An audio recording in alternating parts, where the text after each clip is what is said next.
17 का ए प्रश्न है, यदि साइन ए बराबर 12/13 और साइन बी बराबर 4/5, जहां π/2 से बड़ा ए और ए से बड़ा पाई है कह रहा है, और 0 से बड़ा बी और बी से बड़ा π/2 है, तो निम्न का मान ज्ञात कीजिए।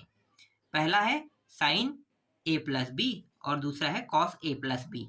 ठीक है, तो यहाँ पे जो प्रश्न है वो साइन और कॉस में दोनों में दिया हुआ है। तो मैं जब पहला प्रश्न को हल करूंगा तो साइन ए बी का मान तो मुझे पता है, तो मैं आसानी से हल कर सकता हूँ, लेकिन कॉस ए और बी का मान भी हमें निकालना पड़ेगा। ठीक है, तो पहले हम कॉस ए और बी का मान निकाल लेते हैं। और इस प्रश्न में π/2 से बड़ा ए और ए से बड़ा पाई, इसका उपयोग हुआ है ना। इसका अर्थ क्या है मैं आगे बताऊंगा हल करते समय। और 0 से बड़ा बी और बी से बड़ा π/2 है, यहाँ पे इसका जिक्र हुआ है, इसके बारे में भी मैं आगे बताऊंगा। ठीक है, ये कहना क्या चाहते हैं। पहले हम साइन ए को कॉस में बदल लेते हैं। तो साइन ए का मान कितना है 12/13, और दूसरे साइड में ना इसको भी लेकर चलते हैं। चलो साइन बी को, क्योंकि इसको भी बदलना है। ठीक है, कॉस बी में, तो साइन बी का जो मान है वो है 4/5 दिया हुआ है। ठीक है, इन दोनों मान को साथ साथ लेकर चलते हैं। अब आपको सूत्र पता होगा, किसका सूत्र? कॉस का सूत्र पता है ना, बिल्कुल पता होना चाहिए। कॉस स्क्वायर ए कर देते हैं, तो कॉस स्क्वायर ए का सूत्र क्या होता है? 1 माइनस साइन स्क्वायर ए होगा। अब यहाँ पे मैं बी लूंगा, तो कॉस स्क्वायर बी ले लेता हूँ इस साइड, क्योंकि यहाँ पे बी है और यहाँ पे ए था तो मैंने ए लिया ना। तो इसका सूत्र क्या हो जाएगा? 1 माइनस साइन स्क्वायर बी हो जाएगा। दोनों को साथ साथ हल कर रहे हैं।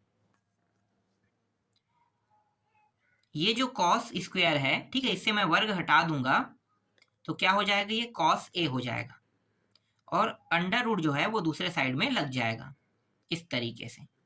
ठीक, यहां भी वैसे ही करते हैं, कॉस से वर्ग हटाएंगे तो under root 1 minus sine square B के ऊपर लग जाएगा। ठीक है, तो कॉस ए, और इसी का मान निकालना है ना कॉस ए का। तो देखो अब कॉस ए का मान हम लोग निकाल रहे हैं, थोड़ा सा हल होगा। 1 माइनस साइन स्क्वायर ए, तो साइन का मान कितना है? देखो साइन ए का मान 12/13, तो 12/13, और यहाँ पे वर्ग है तो इसका वर्ग। इसी तरीके से कॉस बी को भी करते हैं। 1 माइनस बी का मान है 4/5, ये रहा वर्ग। ठीक है, कॉस ए बराबर 1 माइनस 12 में कितना होता है? 144, और 13 गुणित 13 कितना होता है? 169। ठीक है, 169। इसके बाद कॉस बी, ये हो जाएगा 1 माइनस 4 चौक 16, 5 पंचे 25। ठीक है, फिर कॉस ए बराबर, ये एक के साथ तभी घट पाएगा जब इनके हर जो है वो बराबर होंगे, है ना। तो हर तो अलग अलग है, तो हर को बराबर करते हैं, तो इसका गुणा इसके साथ करेंगे तो 1 6 9 माइनस 1 सेकेंड, ये 1 4 4, और इन दोनों का गुणा तो 1 6 9। इसी तरीके से कॉस बी का भी कर देते हैं, तो ये हो जाएगा 25 माइनस 16, और ये 25।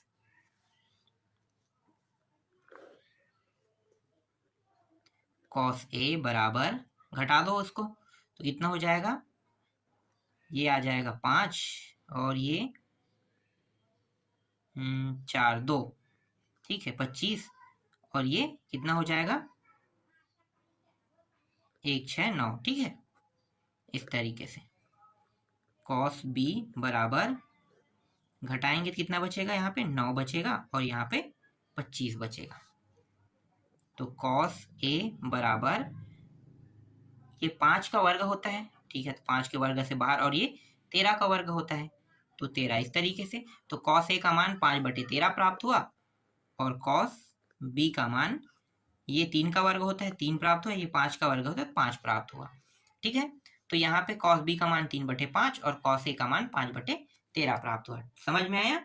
कॉस ए और इसका मान प्राप्त हो गया। हाँ, एक चीज मैंने आपको अभी तक नहीं बताया ना, क्या कि यहाँ से जब हम इसे वर्ग से बाहर निकालेंगे तो ये क्या हो जाता है? प्लस माइनस यहाँ पे आ जाता है। ठीक है, अब इस प्रश्न में क्या कहा था, इस प्रश्न में कहा था कि ए वाला जो मान है, ठीक है, π/2 इससे बड़ा ए और ए से बड़ा पाई कहा था ना, और दूसरे साइड वाले में क्या था, दूसरे साइड वाले में था 0 से बड़ा बी और बी से बड़ा π/2, इस तरीके से।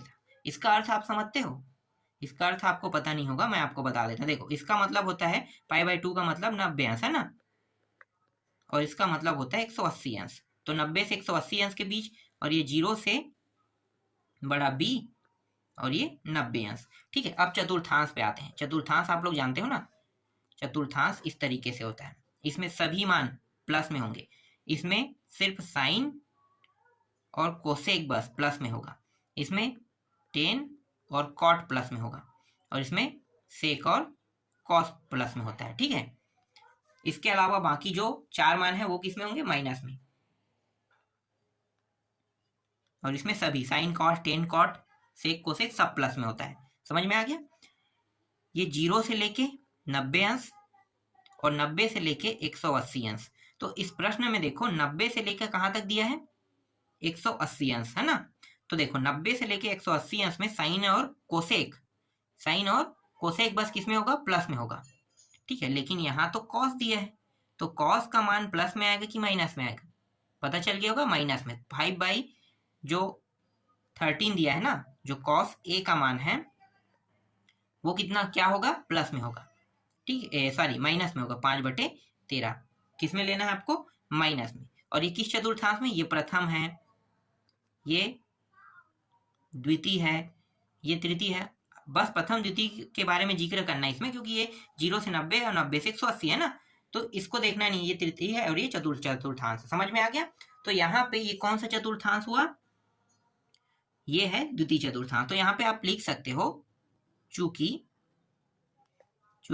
ए द्वितीय किसमें है, मैं सिर्फ च लिख रहा हूं ना, च का मतलब होता है चतुर्थांश में है। उसके बाद क्या लिखना है आपको, cos a बराबर -5/13। ठीक है, और cos b किस चतुर्थांश में है, प्रथम। देख लो 0 से लेके 90, 0 से लेके 90 में सभी प्लस में होते हैं, चाहे sine cos tan cot sec cosec कुछ भी हो, है ना, प्लस में होगा। तो ये जो cos b है इसका मान किस में आएगा, प्लस में। 3/5 जो है वो किस में रहेगा, प्लस में रहेगा। तो बराबर cos b बराबर 3/5 प्रथम चतुर्थांश में है। ठीक है, बस यही आपको बताना है, इसलिए ये किस में है, प्लस में प्राप्त हुआ है। ठीक, समझ में आ गई ये। अब चलो इनका उपयोग करते हैं।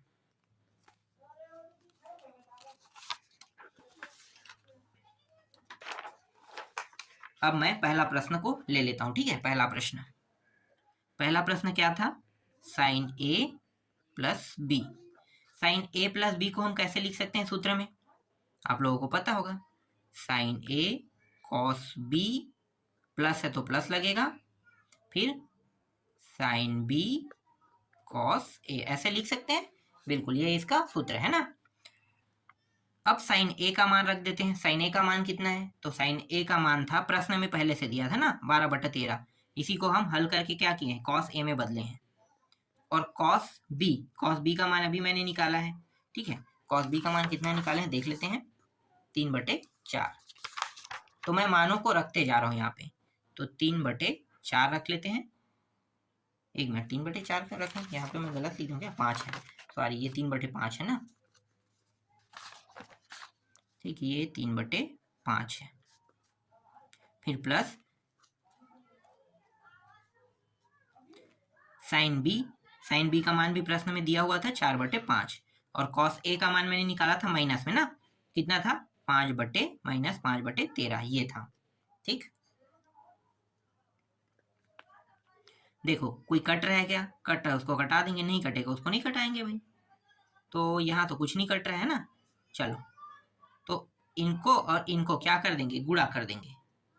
ठीक, तो गुणा कर दो, तो ये हो गया 12×3 = 36 प्लस 4×5 = 20, और यहाँ पे माइनस है तो -20 इस तरीके से कोष्टक में लिखो। और 13 5 13 5 दोनों में है तो लघुत्तम आ जाएगा दोनों का। तो 13 5 को गुणा करें कितना होगा, 13 पंचे 65, तो ये हो गया 65।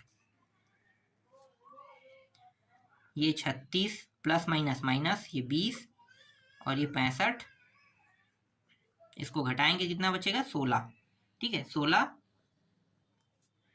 और ये हो जाएगा 65। ठीक है, और कुछ हो रहा है क्या, हल हो रहा है क्या, नहीं हो रहा है, तो उत्तर क्या होगा 16 65 इसका उत्तर रहेगा। ठीक, समझ में आया। चलो अब दूसरा प्रश्न को भी इसी तरीके से हल कर लेना है हमें। तो दूसरा प्रश्न क्या है, दूसरा प्रश्न है cos a प्लस बी है ना। इसका सूत्र क्या होता है, cos a cos b, यहाँ पे प्लस है इसलिए क्या होगा, यहाँ पे माइनस हो जाएगा, फिर sin a sin b। बस मान को रखना है। cos a का मान हल करके लाए थे 5 माइनस 5/13, और cos b का मान हल करके लाए थे 3/5, फिर माइनस sin a का मान 12/13 दिया हुआ है प्रश्न में, और sin b का मान 4/5 दिया हुआ है प्रश्न में। तो देखो नीचे के दोनों मान तो बराबर, इसलिए आसानी से घट जाएगा है ना, तो बस गुणा बस कर लेते हैं। 5 या 15, ये माइनस, यहाँ पे भी माइनस है, 12 दूनी 24, 12 या 36, ये हो गया 36, और 12 चौक 48, सॉरी 4 है वहाँ पे, 12 चौक 48, फिर 65 इस तरीके से। तो ये हो जाएगा 8 5 13 का 3, हासिल 1 5 एवरेज 6, तो ये -63/65, -63/65 क्या है, इस प्रश्न का उत्तर है। ठीक, ये भी समझ में आ गया। बस थोड़ा सा हल करने के तरीके बस आपको याद होने चाहिए, उसके बाद बाकी जो है ऑटोमेटिकली आपको मानों को रखकर आप आसानी से हल कर सकते हैं। ठीक है, चलो दूसरा प्रश्न देखते हैं, मतलब बी। 17 का बीवा प्रश्न है, यदि sin a बराबर 3/5, 0 से बड़ा a और a से बड़ा π/2, और cos b बराबर -12/13, पाई से बड़ा b और b से बड़ा 3π/2, तब निम्नलिखित के मान ज्ञात कीजिए कह रहा है। ठीक है, साइन cos 10 में यहाँ पे दिया हुआ है, तो चलो पहले साइन a को cos a में बदल लेते हैं, और cos b को साइन किस में बदलेंगे, b में बदलेंगे। ठीक है, इसके अलावा 10 में भी जिक्र हुआ है, तो भैया हमें 10a और 10b का मान भी चाहिए। ठीक है, तो ये जो मैं अभी आपको बता रहा हूँ, इन सभी के मान हमें क्या करना है, निकालना है। तो पहले हम जो दिया है उसको ले लेते हैं। ठीक है, साइन a दिया हुआ है, साइन a का मान कितना है 3/5। दूसरे साइड में मैं लिख लेता हूं, और क्या दिया है, cos b दिया है, इसका मान कितना है -12/13 है। ठीक है, तो साइन a से मैं cos a का मान निकालूंगा, तो cos स्क्वायर a का सूत्र क्या होता है, 1 माइनस साइन स्क्वायर a होता है, और cos b से मैं साइन का मान निकालूंगा ना, साइन b का मान, तो साइन स्क्वायर b बराबर 1 minus cos square b।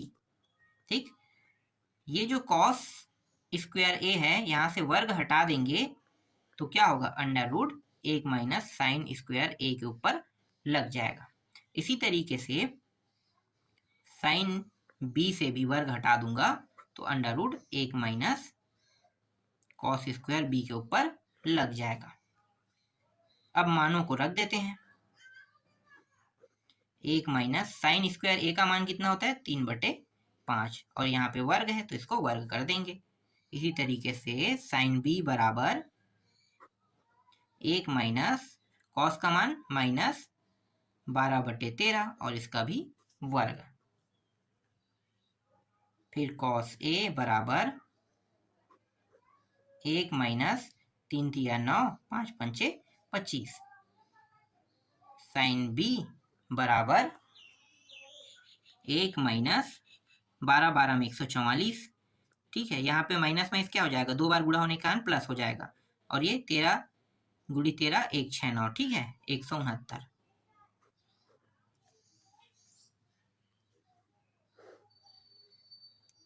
Cos a बराबर 25 माइनस 9, और ये 25, कॉस b बराबर इसका गुणा इसके साथ होने पर 169 और 144, और यहाँ पे 169। ठीक है, यहाँ पे मैंने थोड़ा सा शॉर्टकट कर दिया है। आप लोगों को अब ये समझ में आ गया होगा कि ये कैसे हुआ है ना। हर प्रश्न में मैं आपको बहुत ही बारीकी से बताया हूँ। अब थोड़ा सा मैं इसे शॉर्टकट कर रहा हूँ। इसके बाद cos A बराबर घटा दो तो 16 और ये 25 और 1 सेकंड यहाँ तो साइन होगा ना, साइन B और यहाँ पे घटाएंगे तो 25 बचेगा और यहाँ पे 1 6 9। देखो ये वर्ग किसका होता है 16 4 का, तो 4 बाहर आ गया और ये किसका वर्ग होता है 5 का, प्लस माइनस इस तरीके से लिखो 4 5, ठीक है। और ये साइन B बराबर प्लस माइनस ये 5 का वर्ग होता है और ये 13 का वर्ग होता है, ठीक। अब प्रश्न में जो दिया है उसको देख लेते हैं ना।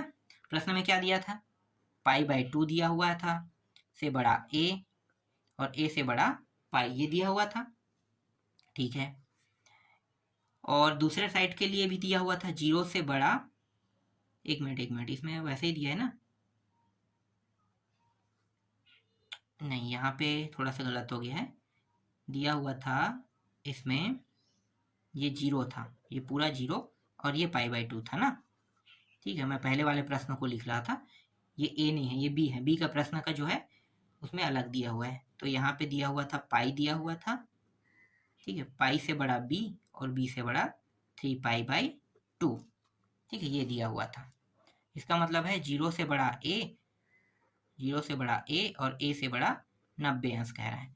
और इसका मतलब है 180 अंश से बड़ा b और b से बड़ा 3π, मतलब थोड़ा हल कर लेते हैं, 180 तो 2 से करेंगे कितना होगा 90, 9 18 9 27, 270 अंश, ठीक है। 180 से बड़ा कौन है 270 अंश है कह रहा है, ठीक है।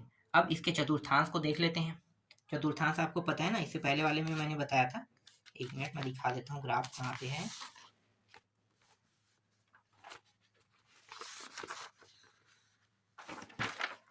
रुको ग्राफ कहाँ पे गया, ये रहा, ठीक है, एक सेकंड। देखो ग्राफ ये रहा, प्रथम चतुर्थ द्वितीय तृतीय चतुर्थ 4 चतुर्थांश है। तो देखो ये किस चतुर्थांश में है, 0 a 90 है ना, और ये किस में है cos a में प्राप्त हुआ है। तो ये जो 4/5 है वो 0 से लेके 90 अंश में क्या होगा, देखो ना प्रथम चतुर्थांश में सभी मान क्या है 0 से लेके 90, मतलब प्रथम चतुर्थांश, तो सभी मान किस में होते हैं प्लस में होते हैं। तो ये cos a का मान किस में प्राप्त होगा, cos a बराबर 4/5 प्लस में प्राप्त होगा, ठीक है। और ये कौन से चतुर्थांश में है, प्रथम, बस लिख दूंगा मतलब चतुर्थांश में है, ठीक है। अब इसको देखते हैं साइन b को, ठीक है, प्लस माइनस 5/13। तो साइन b जो है वो 180 अंश से 270 में प्लस में होगा कि माइनस में, तो देखते हैं। तो ये रहा 180 अंश, इसके बाद ये 270 अंश, तो 180 से 270 में टेन और कॉर्ड बस प्लस में होता है। इसके अलावा बाकी जितने भी होंगे वो सब किस में होंगे माइनस में, तो साइन किस में होगा माइनस में। तो यहाँ पे ये जो साइन है b वो किस में आ जाएगा -5/13, ठीक है, माइनस में आ जाएगा। और ये किस चतुर्थांश में है, तृतीय चतुर्थांश, चतुर्थांश में है, ठीक है, तृतीय चतुर्थांश में है। चलो अब tan a और tan b का मान भी निकाल लेते हैं, ठीक है। tan a और tan b का मान बहुत सिंपल तरीके से निकल जाएगा, बस यहाँ पे मैं रखूंगा tan a और tan b का मान निकल जाएगा, ठीक है। तो tan a तो क्या होगा साइन a और cos a, तो साइन a और cos a का मान रख दो, ठीक है। तो देखो साइन a का मान कितना है 3/5 और cos a का मान 4/5, तो यहाँ पे मैं रख रहा हूँ 3/5 और ये रहा 4/5, ये और ये कट गया, बचा क्या 3 और 4, तो 3/4 जो है वो साइन a और cos a का मान है, मतलब tan a का मान जो है वो 3/4 है, tan a का मान निकल गया, ठीक है।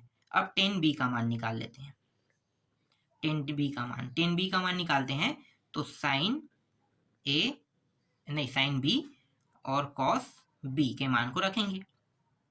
तो साइन a का मान अभी मैंने निकाला था 5/, देखो -5/13 है ना, तो ये रहा, और cos b का मान भी माइनस में दिया था, 12/13 दिया हुआ था।